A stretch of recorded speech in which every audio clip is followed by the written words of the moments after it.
Тажиктер шартка көнбөй ок атууну токтотпосо, анда аларды блокадага калтырып, чек араны чычкан өткүз кылып жабышыбыз керек. Менимче тажик тарап көп жылдан бери даярданып жүрүшкөн. Ошон үчүн окоптордон бери казышты. Кыргыз тарапты болушунча жабыркатуу үчүн тик учак жана оор техникалардан бери колдонушту. Тилекке каршы мындай учурда кыргыз бийлигинде жетишерлик маалыматтын жоктугу байкалып калды. Чында элчибиз буга окшогон жагдайдан эбак кабардар болушу керек эле. Чек ара тармагы, ички иштер министри УКМКда жаңжалды алдын ала билип даяр турушу керек эле. Биздин атайын кызматтын чалгындоо, каршы чалгындоо бөлмө жакшы иш алып барбагандыктан толук маалымат жок болуп, жыйынтыгында каза болгондор да, жараталгандар да болду. Тагыраагы ушундай жаңжал болоору тууралуу маалымат президент Садыр Жапаров менен Камчыбек Ташиевке учурунда жеткизилбегендиктен биздин эл көп жабыркап калды. Бизге мүмкүнчүлүк бергиле Бизге курал бербей койду деп бийликти сөгүп тарынып жаткандар намыскөй кыргызымдын кыран жигиттери. Сабыр, түшүнөм. Каныңыздар кайнап тажиктердин иттерине ысырынып турасыздар. Мен да колумдан келсе бүктөп, мыкчып окшураган көздөрүн чукуп алгым келип турат. Бирок, эгерде курал биздин бийлик тараптан дагы таратылып, аткыла деген буйрук берилген болсо, эл аралык сотто утулуп калмакпыз. Утулмак түгүл, жооп бермекпиз, айып төлөмөкпүз. Дүйнөгө жексур көрүнмөкпүз. Колунда курал бар биздин жигиттер тигилерди бирден терип 30 эмес 30 миң кырып салмак. Куралга ишенип, тике качырам деп мындан да көбүбүз кырылмакпыз. А бирок согуштун эртеси азабын өзүбүз тартат элек. Эки тарап расмий түрдө тынчтандык деп кечөө келишкен соң, тажиктердин куралдуу эли ашынып келип өздөрү кол салды, мыкачылык кылды. Жапай экен, жексур экенин көрсөттү, дүйнөгө жексур көрүндү. Жыйынтыгы бардык өлкөлөр биз тарапты жактап турушат. Эми эртең чек араны такташып, тынчыган соң эл аралык сот менен сазайын беребиз. Чек арабызды жабабыз. Согуш деген ушундай болот экен. Оор жоготуу менен коштолот экен. Ошондуктан аты жаман согушта сабыр кылыңыздар, кыргызымдын намыскөй кыран жигиттери. Биз сиздерге ыраазыбыз, ишенебиз. Биздин коргоочуларыбыз экениңиздерде күмөнүбүз жок. Бирок көрөгөчтүк менен ачууга алдырбай, акылмандык менен эсептешип алалы. Кызык кандуулукка алдырбайлы, сабыр дейт Бактыгүл Иманбек кызы өзүнүн Facebook баракчасында. Бакиевдин 5 жылында өзбек-тажик чек арасында бир да жолу чыр чыккан эмес. Себеби Бакиев коңшулар менен дипломатиялык жол менен тең ата сүйлөшүп, бардык президенттер менен жакшы мамиледе болгон. Ушул жоор болгон жаман айгырга окшоп, арсылдап күлгөн ары жок Атамбаев бүт баарын боктоштуруп кетти. Президент катары бардык президенттерге бирдей мамиле кылбай, Путинди көрсө өлгөн атасы тирилип келгендей баса салып кучактап, оозун толтурап Путин досум деп жаш балада эрдемсиздин мактанып алчу. Ал эми Каримов, Назарбаев атөгүл дүйнөнү титиреткен президенттердин бири болгон Эрдоган менен да мамилени бузуп кетти. Ойлошуңар мүмкүн.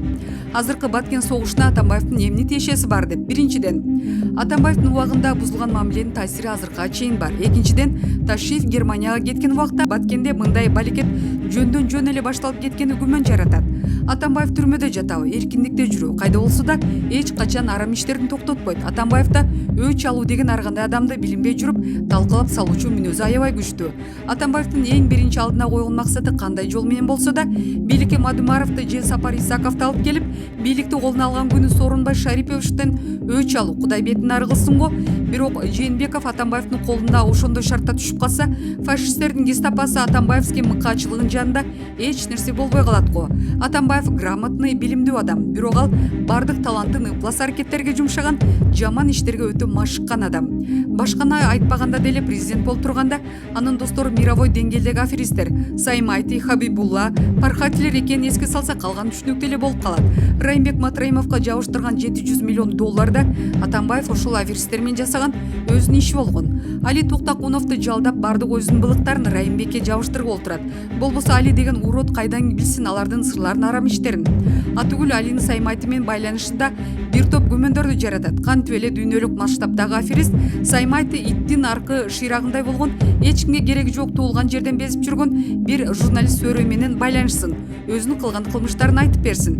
Сөз башка жака бурулуп кетти окшойт. Бүгүнкү күндөгү Баткен согушу тууралуу менин аябай эле чоң шегим бар. Бул согуш жөн эле чыгып кеткен жок. Смутное сомнение башынан чыкпай туруп алды. Ташиев Германияга кеткенде башталганы жана Мадумаровдун жазмакейлери бири коюп, бири Садыр Жапаров как главнокомандующий катары эмне үчүн Баткенге барбайт дешип, жалжалактап жаткандар күмөн туудурат. Каерде главнокомандующий адам согуш таласында жүрчү эле. Булар камчы жок, Садыр Баткенге сөзсүз барат дешип, моментти күтүп ак үйдү аңдып олтурушат. Арам жол менен бийлик алып көнүп калган Атамбаевдин Барбарос планы дал ушундай болушу керек. Ошон үчүн Баткенди коргоп, ошол эле убакта ак үйдү да эстен чыгарбашыбыз керек. 11 жылдан бери зорго тапкан элдик бийликти жоготуп алабызбы деген проблема жүрөктөйүп, мага тынчтык бербейт дейт Шамурза Бөрүккулов өзүнүн Facebook баракчасында. Эл чындыкты билсин. Баткен районунун Бөкташ айылындагы суу бөлүштүрүүчү жайга Тажикстан жарандары видео көзөмөл орнотуу баштаган. Ага кыргызстандыктар каршы чыгышып, көп өтпөй эки элдин жарандары бирин бири таш ыргытуудан улам абал курчуп кеткен. Баткендин Аксай, Ак, Татыр, Самаркандек айыл аймактарына өзгөчө кырдаал режими киргизилген. Мындан сырткары чек арадагы абалга байланыштуу облустук штаб түзүлгөн. Акыркы маалыматтарга караганда чек арада чыккан чырдыгын кесепетинен 31 адам набыт болуп, 154 киши жабыркады. Баткен облусунда головной суу бөлүштүрүүчү жай Кыргызстанга таандык. Бул тууралуу Кабар агенттигиндеги маалымат жыйында Тышкы иштер министрлигинин биринчи саясий департаментинин биринчи катчысы Эрмек Кыштобаев билдирди. Кыштобаев головной суу бөлүштүрүүчү жай Кыргызстан аймагында жайгашкан жана ал Кыргызстанга таандык экендигин белгиледи. Маалымат булагы Медиа центр.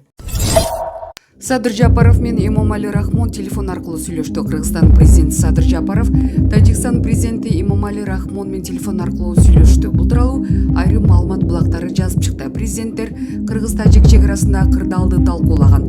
Эртең чек ара боюнча өкмөттүк комиссия жолго турганы айтылды. Маалымат булагы Назар Ньюс. Сооронбай Жээнбеков эл кайгысын арты менен өз атын чыгарчу мезгил эмес. Экс-президент Сооронбай Жээнбеков Баткен облусунда болуп жаткан каргашалуу окуяга байланыштуу билдирүү жасады. Ал Баткенде болуп жаткан окуялар жалпы кыргыз халкынын жүрөгүн оорутуп жатканын белгиледи. Кайтыш болгон мекендештерибиздин жакындарына көңүл айтып, аза кайгысын тең бөлүшөрүн билдирди. Урматтуу мекендештерим, азыр чагымчылды калтырбай, биримдикти баарынан жогору кое турган учур болуп турат. Эл кайгысынын арты менен өз атын чыгарчу мезгил эмес. Мамлекетибиздин жетекчилигин, чек арачыларыбыздын, күч органдарынын, Баткендеги мекендештерибиздин аракетин жапырт колдойлу. Ыйык ороз айында ар бирибиз сабырдуу бололу. Чыр-чатакка эмне себеп болгонун иликтегенге убакыт болот. Азыр элди козутпайлы. Биздин жарандык негизги колдообуз мына ушул. Жараткан Кудай элибизге амандык, жерибизге тынчтык берсин деди экс-президент. Маалымат булагы Медиа центр. Кыргыз эли, мен Көкташтан болом. Кече уруштун башы да менин үйүмдөн түнү кирген тачиктен. Кандай болсун, өйдө жаш балдар эмоцияга алдырбай, сиздерден сурааны түшүнүп адамдарга кулак салайлык. Биз көрүп келдик, азыр келдим.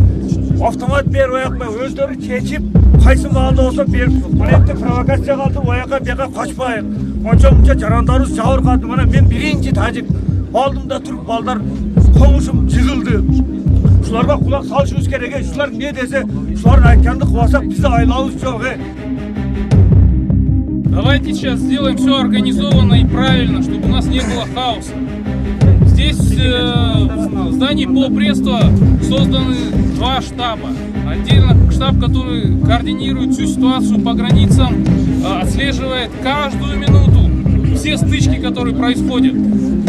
Поверьте, мы знаем фактически в онлайн-режиме, где что идет. Все сообщения в соцсетях, они могут быть 2 часа назад, 3 часа назад, но это очень сильно нагнетает обстановку. Все на эмоциях. Ситуация непростая. Вчера договорились о снижении напряжения, отводе войск и начале переговоров. Давайте 1-2 дня сейчас вот эта работа пройдет. Путин Кыргызстан менен Тажикстан ортосунда жаңжалды жөнгө салууда ортомчулук кылууга даяр деп билдирди. Журналисттердин суроосуна жооп берип жатып, мамлекет башчысынын маалымат катчысы Дмитрий Песков. Албетте биздин ар кандай форматтагы жалпылыгыбызды эске алганда, бул ЖКО президент Путин уюмга мүчө өлкөлөрдүн ортосундагы келип чыгышы мүмкүн болгон курч көйгөйлөрдү чечүүдө ортомчулук ролду ойноого ар дайым даяр. Ал буга чейин бир нече жолу көрсөткөн деди Песков. Кыргызстан менен Тажикстан ортосундагы жаңжалды Россия мамлекетинин башчысынын ортомчулук кылуу мүмкүнчүлүгү жөнүндө суроого жооп берип жатып, Учурда биз жасалган дипломатиялык иштерге жана ого атышууну токтотуу чечимине оң баа беребиз. Биз бул чечимди кубаттайбыз, деди Песков. Эске сала кетсек, 29 апрелде Кыргызстан менен Тажикстандын чек ара аймактарынын жашоочуларынын ортосундагы жаңжал эки мамлекеттин аскерлеринин куралдуу тирешүүсүнө чейин жетти. Кыргыз-тажик чек арачыларынын ортосундагы кагылышуу 6 сааттан ашык убакытта созулду. Эки тараптан тең кан төгүлүп, кыргыз тарапта 100дөн ашуун адам жаракат алды. 13 адам каза болду. 29 апрелде кечинде тараптар ок атышууну токтотуу жана күчтөрдү чыгарып кетүү боюнча макулдашты. Маалымат булагы Медиа Центр. Камчыбек Ташиев Тажикстан УКМК башчысы менен жолукту. Улуттук коопсуздук боюнча мамлекеттик комитеттин төрагасы Камчыбек Ташиев Тажикстан УКМК башчысы Ятымов Саймумин менен жолукту. Бул тууралуу кабар агенттигине УКМКнын басма сөз кызматынан кабарлашты. Ташиев жергиликтүү жалпыга малымдоо каражаттарына берген маегинде бардык суроолор чечилип жаткандыгын айткан. Бүгүн кечке чейин кырдаал жөнгө салынат деп айтылат маалыматта. Маалымат булагы Назар Ньюс. Өзбек президенти Жапаров жана Рахмон менен сүйлөштү. Өзбекстан президенти Шавкат Мирзиёев 30 апрелде Кыргыз президенти Садыр Жапаров менен Кыргыз-тажик чек арасындагы абалды телефондон сүйлөштү. Бул тууралуу Өзбек президентинин расмий сайтында кабарланды. Анда Кыргыз-тажик чек арасындагы абал жана аны жөнгө салуунун жолдору талкууланганы айтылат. Ошондой эле Кыргызстан менен Өзбекстан ортосунда ушул жылдын март айында кабыл алынган чечимдер жана келишимдерди аткаруу сүйлөшүү жүргөн. Ушул эле күнү Мирзиёев Тажикстан президенти Эмомали Рахмон менен телефондон сүйлөшкөнү белгилүү болду. Анын жүрүшүндө Кыргыз-тажик чек арасындагы абал талкууланган. 29 апрелде Өзбекстан тышкы иштер министрлиги чек арадагы соңку жагдай боюнча билдирүү таратып, жабыр тарткандар көбөйүп бара жаткандыктан коңшуларды ынтымакка чакырган болчу. Маалымат булагы Азаттык. Саатбек Эгембердиев аркада абал оор. Лейлик районундагы эң четки айыл өкмөтү жаңы жерде ок атуулар айылда уланып жатат. Аймактагы май куючу бекеттер, дүкөн кампалары өртөлүп, таланып тонолгон жаңы жер айылдык кеңешинин депутаты мурдагы айыл өкмөт башчысы журналист Саатбек Эгембердиев Азаттыкка курган маегинде билдирди. Саатбек мырза, сиз жашаган Лейлик районундагы Арка айыл аймагында кырдаал тынч эмес деген маалыматтар бар. Ушул тапта абал кандай? Арка, Достук, Жаштык жана Борбордук айылдары жаңы жер айыл өкмөтүнө карайт. Кырдаал чында эле оор. Кече ок чыгаруу токтойт деген менен эртең менен азандан кийин эле кайра башташкан. Жол боюндагы май куючу бекеттер, дүкөндөр өрттөлдү. Үйлөр күйгөн тууралуу маалыматтар бар. Мектепти миномет менен аткылашыптыр деп уктук. Биз да азыр талаада адырда жүрөбүз. Айылга эртең менен барып келгенбиз. Саат 8дерде Кыргызстан тараптан 10 чакта аскер техникасы келип, айылдарга кирип кетишти деп айтышты. Айылдын эли кайда? Эвакуация болду беле? 4 айылдагы кары-картаң аялдарды, балдарды бардын кечеле алысыраак, тынчыраак жактарга коңшулаш Маргун айылына жибергенбиз. Аларды жеткирип эркектер кайтып келген элек. Белгилеп айтып коюучу нерсе, Маргунда эл чогулуп бизди күтүп алышты. Өтө жакшы уюштуруп коюшуптур. Бизди тосуп алып, жатак жайыңар, бара турган жериңер барбы деп сурап, баргандардын курсактарын тойгузушту. Жаңы жерде көп улуттардын өкүлдөрү жашайт. Тажиктерди аралаш эле. Алардын абалы кантты? Ооба. Бизде Борбордук айылында тажиктер көп жашайт. Алар деле тынч жактарга эвакуация болуп кетишти окшойт. Мындай кырдаалда ар ким коопсуз жактардагы өз тууган тааныштарын издешет. Мында деле ушундай болду. Тажиктер деле коопсуз жактардагы тааныш туугандарыныкына кетишсе керек. Караңгыда байкай албадым. Арка аймак Кыргызстандын эң четки Тажикстан менен ортосун бир жол бөлүп турган айыл. Жол боюндагы май куючу бекеттер, дүкөндөр өрттөлдү. Талап тонолду деп кабарланып жатат. Чындыгы акыбалы кандай? Эл чындыкты билсин. Сыймык Жапыкеев 300 офицер менен Баткенге барууга президенттен уруксат сурады. Урматтуу башкы командачы Садыр Нуркожоевич, финансы полициясынын жамааты сизден уруксат сурайбыз. Финполиция жойулуп кеткенине карабастан, Финполдун толук жамааты Баткенге барып, элибиздин тынчтыгы үчүн өз жаныбызды аябастан барып баскынчыларга каршы туруштук берүүгө 300 офицер чыгып кетүүгө даярбыз. Финполициянын өздүк курамы штаб, спецназ, оперлер, тергөөчүлөр жана башкы офицерлер барыбыз элибиздин, жерибиздин, мамлекетибиздин бүтүндүгү, тынчтык үчүн турууга милдеттүүбүз. Уруксат бериңиз, жолдош президент. Финпол толук ликвидация боло элек. Ошол себептен бизге курал жарактарын кайтарып беришсе, биз Баткенге чыгып кеткенге накпыз. Маалымат үчүн бул билдирүү Финполдун убактылуу жетекчиси Султанов Жомарт Амановичтен келген. Бул пост пиар үчүн эмес, мен пиарга муктаж эмесмин дейт. Маалымат булагы Медиа Центр.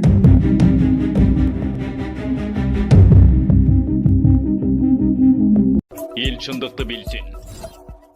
Ташиев Баткенде жабык жыйын өткөрүүдө. Улуттук коопсуздук боюнча мамлекеттик комитеттин төрагасы Камчыбек Ташиев Баткенге барды. Азаттыктын кабарчысы саат 11:20 маалымдагандай, ушул тапта ал облустук администрацияда жабык жыйын өткөрүп жатат. 28 апрелде Кыргыз-Тажик чекарасында чыр чыгып, 29 апрелде да уланган. Баткен жана Лейлек райондорунда атышуу болуп, үйлөр жана имараттар өрттөлдү. Соңку маалыматка караганда Кыргыз тараптан 134 адам жаратылды.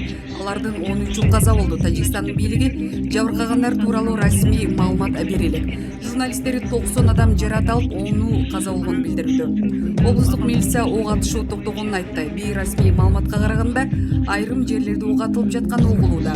Баткен жана Лейлек райондорунда кеминде 11 айыл, 5 тозот жабыркады, 1 айыл жана май коюучу 27 бекет толук өрттөлдү. 1 айылдын башчысын тажик тарап барымта калды. Чегара кызматы УКМКга карайт. Маалымат булагы Азаттык. Эл чындыкты билсин.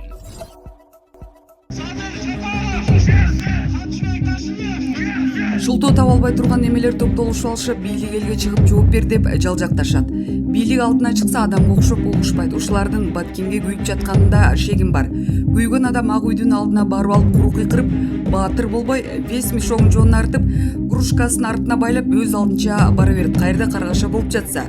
Булар тескерисинче Баткенде болуп жаткан кайгылуу окуяларга ого-бешиптер кошумча болушуп жатышат. Себеби бийликтегилер азыр кандайдыр бир аракеттерди жасоо керек. Бул жапайлар калаксыбай Бишкекте жатышып Баткен деп кыйкырышкандарынан кимге пайда? Тартип эле жок эл эмес, таптакыр уяты жок элбиз. Тажиктер Рахмондон коркуп ооз атышпай пысып эле жатышат. Сасык тажиктердин жанында ким болдук дейт Шамурза Бөрүкулов. Эл чындыкты билсин. Ар бир адамдын өмүрү жана мекендин ар бир карыш жери биз үчүн аманат. Урматтуу элим, 2 күндөн бери өлкө өтө оор кырдаалды баштан кечирүүдө. Мамлекеттин бүтүндүгү коркунучка кептелип, Баткен облусунун аймагында жашаган мекендештер жана аскер күчтөрү оор акыбалда калды. Мындай учурда саясатчы, жөнөкөй жаран аскер адамдары бардыгы биримдикке келип, бир муштумдай түйүлүүгө тийиш. Ошондой эле акылман элибиз айрым сырткы күчтөрдүн мекендин тынчтыгын бузууга аракет кылган тараптардын жетегине түшпөй, ынтымак жана сабырдуулукту карманышы зарыл. Мамлекетибизге өз колдообузду көрсөтөлү деп чакыргым келет.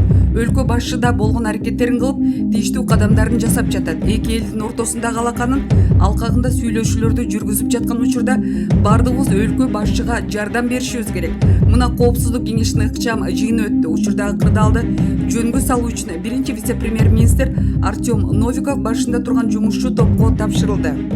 Кырдаалды тынчтык жол менен жөнгө салып алалы. Улуу Ороз айында башыбызга келген мындай оор кырдаалда коңшу мамлекеттин жетекчилиги жана күч түзүмдөрү акыл калчап, дипломатиянын чегинде иш алып барат деген ишенимдемин. Биз тараптан дагы сабырдуулук менен маселени терең талдап билүү зарыл. Ар бир адамдын өмүрү жана мекендин ар бир карыш жери биз үчүн аманат.